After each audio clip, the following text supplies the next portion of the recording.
부자 아빠 가난한 아빠. 부자들이 들려주는 돈과 투자의 비밀. 오늘도 어제에 이어 35페이지. 제2부. 부자들에게서 배우는 6가지 교훈을 이어서 읽어드리겠습니다. 첫 번째 교훈. 부자들은 절대 돈을 위해 일하지 않는다. 돈을 위해 일하면서 돈만 있으면 행복하다고 생각하는 것도 잔인한 일이고, 한밤중에 깨어나 청구서 처리해 겁을 먹는 것 또한 끔찍한 삶이지 않겠니? 월급 봉투 크기로 결정되는 삶은 삶이라고 할 수 없다.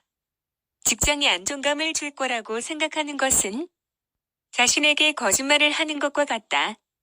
그것은 잔인한 일이며 나는 너희만큼은 그런 함정을 피하기를 원한다. 나는 어떻게 하면 부자가 될 수 있을까? 아버지, 제가 부자가 되는 법을 말해줄 수 있나요? 아버지가 석간신문을 접었다. 얘야, 너는 왜 부자가 되고 싶니?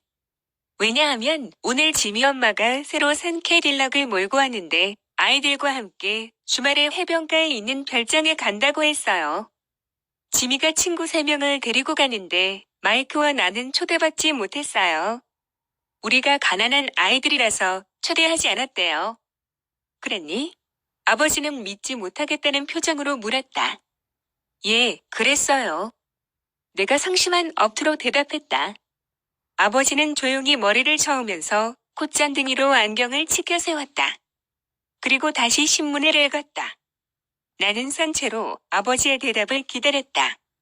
그때가 1956년이었다. 당시 나는 9살이었다. 운명의 장난이었는지 나는 부자 아이들이 다니는 공립학교에 다녔다. 우리 마을은 기본적으로 사탕수수 농장 마을이었다. 대규모 농장의 관리인들과 의사, 서업가, 은행가 같은 부유한 마을 사람들은 6학년까지 있는 그 학교에 아이들을 보냈다. 그리고 졸업을 하면 대개 사립학교로 전학했다. 우리 가족은 부자들이 주로 살고 있는 거리의 한쪽에 살고 있었기 때문에 나도 그 학교에 다녔다. 그리고 그 거리의 다른 쪽에 살았다면 나는 나와 비슷한 처지에 있는 아이들과 나는 6학년을 마친 후에 공립중학교와 고등학교에 진학했다. 마침내 아버지가 신문을 접었다. 아버지가 생각 중이라는 것을 알 수가 있었다. 아버지가 천천히 입을 열었다. 부자가 되고 싶으면 돈 버는 법을 배워야만 한다. 어떻게 하면 돈을 벌 수 있는데요? 내가 물었다. 글쎄, 머리를 써야 하겠지. 아버지가 미소를 지으면서 얘기했다.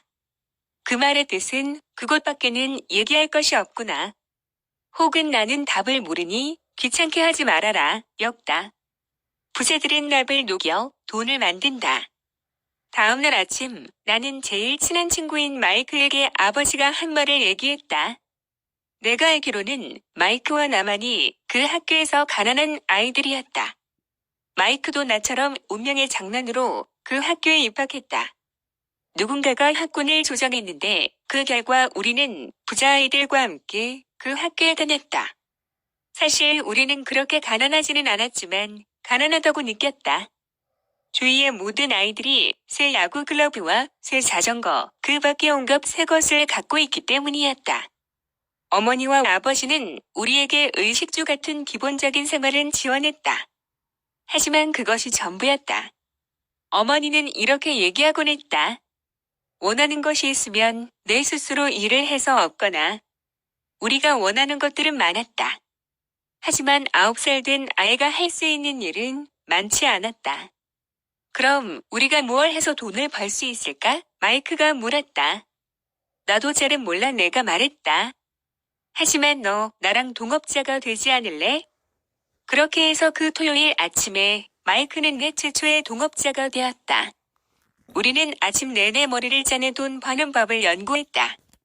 때로 우리는 그 잘난 아이들이 지민의 해변 별장에서 재미있게 노는 얘기도 했다.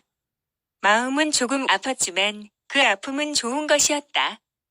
그 때문에 우리가 돈 버는 법을 연구하고 있었기 때문이다. 마침내 그날 오후 갑자기 기막힌 생각이 떠올랐다. 그것은 마이크가 어떤 과학책에서 읽은 것이었다.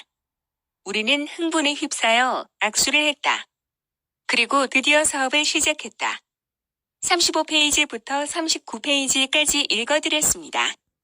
강남부 잡따라잡기 R&D 재테크투자연구소 제공.